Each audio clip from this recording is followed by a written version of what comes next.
धीरे धीरे एक घनी काली घटाओं वाली शाम रामपुर गांव पर उतर आई थी। पश्चिमी आकाश में बादल नहीं, मानो कोयले के पहाड़ जमा हो गए थे। हवा पेड़ों की शाखाओं से नहीं, बल्कि एक हिंसक जानवर की तरह जंगल से गुजर रही थी। रामदयाल बाबू की पुरानी हवेली की छत, जो लकड़ी और टीन से बनी थी, अब डरावनी आवाज कर रही थी, चट्टानों के खिसकने जैसी आवाज। बाहर घोर स्याह अंधेरा था। आसपास किसी इंसान की नहीं, यहां तक कि किसी जानवर की भी कोई आहट नहीं थी। दूर से केवल हवा के दहाड़ने की आवाज आ रही थी। आज पुरानी हवेली में एक अजीब अपशकुनी चुप्पी छाई हुई थी। रामदयाल बाबू, जिनकी उम्र 70 पार कर चुकी थी, अपने भारी भरकम पलंग पर उदास बैठे थे। उनके पास उनकी पत्नी सावित्री देवी बैठी थीं, जिनकी आंखों की चमक आंसुओं में घुल चुकी थी। सामने एक दूसरे छोटे पलंग पर रामदयाल बाबू के 2 बड़े बेटे रजत और विशाल बैठे थे। रात का भोजन कब का समाप्त हो चुका था। घर के सभी सदस्य एक बोझिल चर्चा के लिए बैठे थे। बिजली कई घंटों से गायब थी।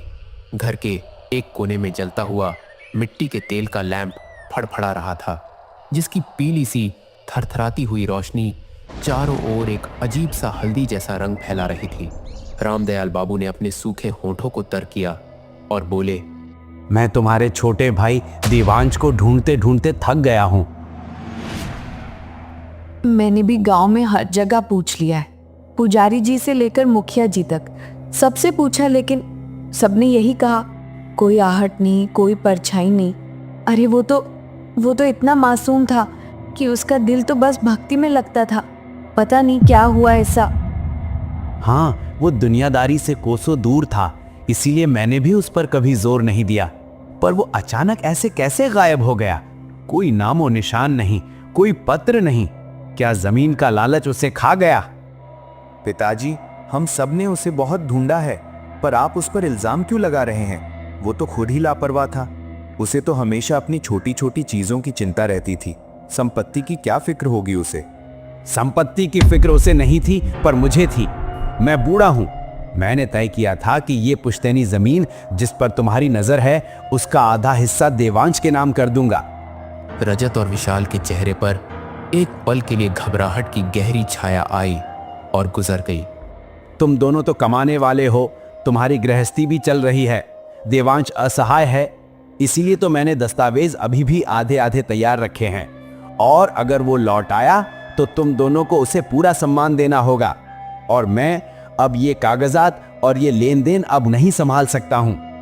आप बिल्कुल सही कहते हैं पिताजी।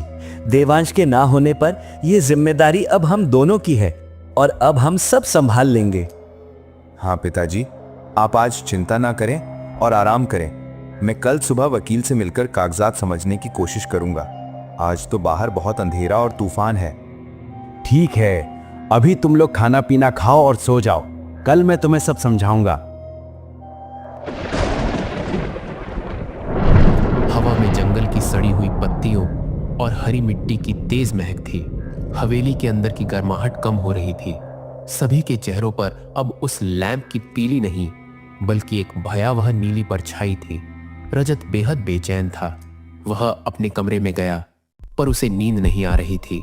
वह अपनी पत्नी प्रिया से बातें करते हुए भी शांत नहीं हो पा रहा था। जैसे वह नहीं, बल्कि उसके अंदर का लालच किसी चीज के बाहर आने का इंतजार कर रहा हो। यह एक उदासी भरी तूफानी रात थी। बाहर बिजली कड़क रही थी और हर चमक के साथ सब कुछ क्षण भर के लिए साफ दिखाई देता था, फिर गहरे अंधेरे में डूब जाता था। रजत अपनी पत्नी के साथ लेटा था जब उसे अचानक एक अजीब चमकीला सपना आया। हवेली के पीछे, जहां बरसों पुराना श्मशान और एक सूखा कुआं था, वहां सोना चांदी के सिक्के और बेशकीमती रत्न बिखरे पड़े थे। अंधेरे के बावजूद उस सोने और चांदी से एक तीव्र अस्वाभाविक रोशनी फूट रही थी। वह रोशनी सीधे रजत के शरीर पर पड़ रही थी। रजत ने फौरन अपनी पत्नी को जगाया। अरे सुनो, अभी मैंने एक बहुत ही अजीब सपना देखा है। वहां खजाना है, उस कुएं के पास। प्रिया ने डरकर उसे रोकने की कोशिश की, पर रजत को उसका जबरदस्त लालच खींच रहा था। वह रात के अंधेरे में बिजली की चमक के सहारे हवेली से बाहर निकल गया।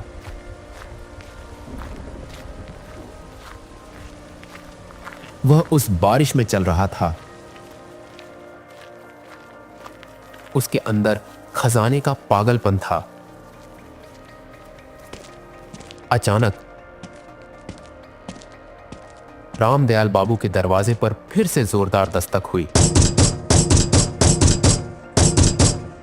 रामदयाल बाबू उठे।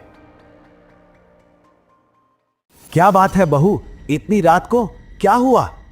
पिताजी, रजत को बाहर गए बहुत देर हो गई है।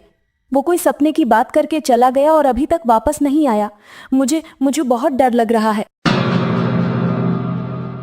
अचानक रामदयाल बाबू के माथे पर चिंता की लकीरें गहरी हो गईं।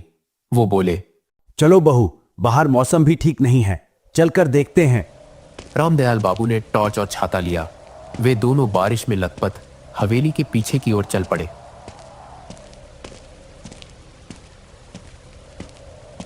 अचानक उनके पैर कुएं के पास किसी चीज से टकराए। टॉर्च की रोशनी में उन्होंने देखा रजत जमीन पर पड़ा था। उसकी आंखें खुली थीं, मुंह थोड़ा सा खुला और चेहरे पर भयंकर आतंक जमा हुआ था। ऐसा लग रहा था जैसे उसने अपनी जिंदगी के आखिरी पल में कुछ अकल्पनीय, कुछ बहुत ही डरावना देख लिया हो। रजत, हे राम, ये क्या अनर्थ हो गया? मेरा एक बेटा खो गया और दूसरा।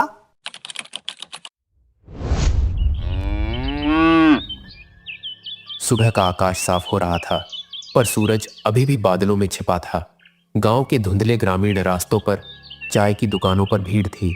टीन के बर्तनों में चाय खौल रही थी और पुरानी बेंचों पर लोग बैठे थे। एक कोने में दो किसान गर्मा गर्म चाय के कप पकड़े थे। अरे, तुमने कुछ सुना क्या रामदयाल बाबू के घर की कहानी के बारे में? उनका 1 महीने के अंदर ही सब कुछ तबाह हो गया है। उनका बड़ा लड़का रजत भी चला गया है। हाँ भाई, सुना मैंने। वो देवांश जिसे सब अभागी कहते थे, वो तो पहले ही गायब हो गया था। और अब रजत। रामदयाल बाबू पर तो दुखों का पहाड़ टूट पड़ा है। वो बूढ़ा आदमी तो बिल्कुल टूट गया है। मुझे तो लगता है ये सब जमीन जायदाद की लालच का नतीजा है। वो देवांश को जायदाद का आधा हिस्सा देना चाहते थे। हो न हो इसमें जरूर कोई ना कोई राज है। और वो रामदयाल बाबू की पत्नी सावित्री देवी तो पहले ही बिस्तर पकड़ चुकी हैं। उनकी हालत देखी नहीं जाती है। सब कहते हैं कि ये हवेली अब शापित हो गई है। रात गहरी हो चुकी थी। हवेली में फिर वही अंधेरा और सन्नाटा था। हवा का शोर, शाखाओं का टूटना और बारिश का टपकना, यह सब मिलकर एक भयावह ध्वनि पैदा कर रहा था। सावित्री देवी को 1 महीने बाद आज रात सबसे ज्यादा तकलीफ हो रही थी। वह थरथरा रही थी।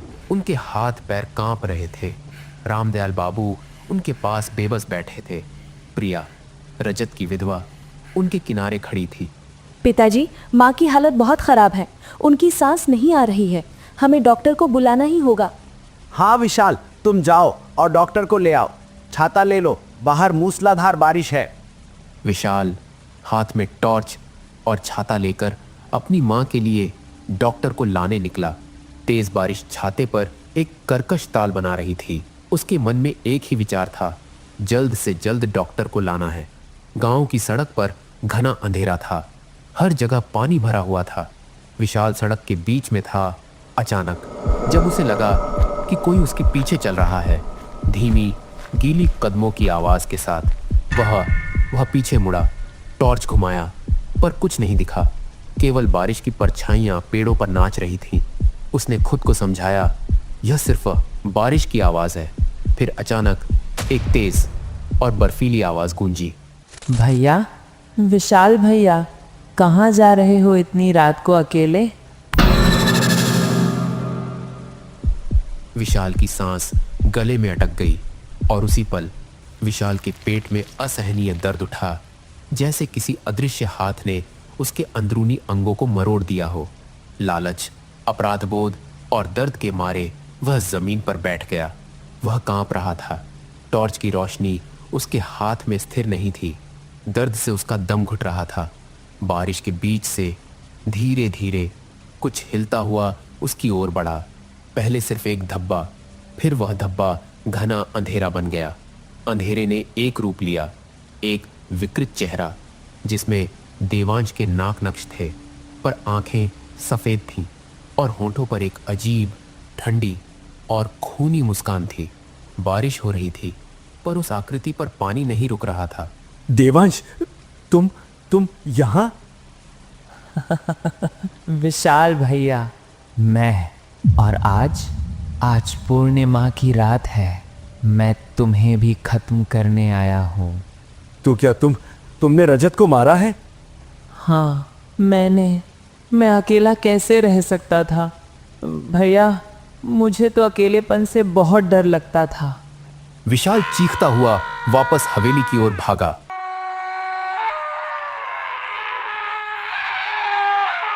बचाओ, बचाओ! रामदयाल बाबू और प्रिया बाहर आए। क्या हुआ विशाल, तुम ऐसे क्यों भाग रहे हो? पिताजी, देवांश यहाँ है, वो यही है। तभी वह विकृत आकृति हवा में तैरती हुई उनके सामने आई। देवांश, तुम इस हालत में कहाँ थे मेरे बच्चे? मैं खोया नहीं था पिताजी। इन दोनों ने मुझे मारा था। इन लालचियों ने। पिताजी, आपको याद है वो जमीन की बात? अचानक बिजली चमकी और देवांश का चेहरा और भी भयानक हो गया। पिताजी, रजत और विशाल, इन्हें मेरा आधा हिस्सा मंजूर नहीं था। इन्होंने अंधेरे में मेरा चेहरा कपड़े से दबा दिया, मेरे हाथ पैर बांध दिए, और उस अमावस्या की रात उन्होंने मुझे घसीटा, मुझे उस कुएं में फेंक दिया जहां रजत मरा था। विशाल, तुमने मेरा निर्दोष असहाय बेटा। उस समय मैं असहाय था पिताजी, पर अब नहीं हूँ, और आज मैं इन्हें खत्म कर दूंगा। भाई, मेरे भाई, मुझे माफ कर दो। हमने गलती की है, और अब अगर तुम मुझे भी मार दोगे तो हमारे बूढ़े माँ बाप को कौन देखेगा? अब से मैं इनकी जिम्मेदारी लूंगा। मुझे माफ कर दो मेरे भाई। रामदयाल बाबू भीगी आंखों से सब कुछ देखते रहे। मुझे शर्म आती है अपने आप पर, और मुझे इस हवेली पर शर्म आती है जहां मेरे बच्चों ने अपने ही भाई के खून से अपने हाथ रंगे हैं, और मुझे मेरी परवरिश पर भी शर्म आती है। देवांश विशाल की ओर बढ़ा, फिर अचानक रुक गया। उसकी विकृत आंखें रामदयाल बाबू की ओर मुड़ी। तुम पर मेरे पिता का कर्ज है विशाल। मेरे पिता, जिनके बच्चों ने आज उन्हें ये दिन दिखाया है। मेरे पिता, जिन्हें मैंने हमेशा प्यार किया है। देवांश ने विशाल को छोड़ दिया, और उसकी आवाज अब कमजोर और उदास थी। उसकी आवाज में अब दर्द झलक रहा था। बस विशाल, अब अगर तुम सच में पश्चाताप करना चाहते हो तो इस हवेली को संभालो, हमारे बूढ़े माँ बाप की जिम्मेदारी को निभाओ, और अब अगर तुमने दोबारा लालच या बेईमानी की, या फिर तुमने फिर कभी इन्हें दुख दिया, तो याद रखना विशाल, अब मैं सिर्फ एक तुम्हारा असहाय भाई देवांश नहीं हूँ। अब मैं मौत हूँ, और ऐसी मौत जो तुम सोच भी नहीं सकते। यह कहकर देवांश की आकृति बारिश के अंधेरे में धीरे धीरे गायब हो गई, जैसे कि वह कभी थी ही नहीं। तूफान थम गया, बारिश रुक गई। रामदयाल बाबू, प्रिया और विशाल तीनों आंसू बहाते हुए भीगी हुई हवेली में खड़े रहे। उनके कानों में देवांश के अंतिम शब्द गूंज रहे थे। रिश्ते सिर्फ दौलत या लालच के नहीं होते, उन्हें प्यार, करुणा और सम्मान से निभाना पड़ता है। उस रात उन्होंने हमेशा के लिए यह सबक सीख लिया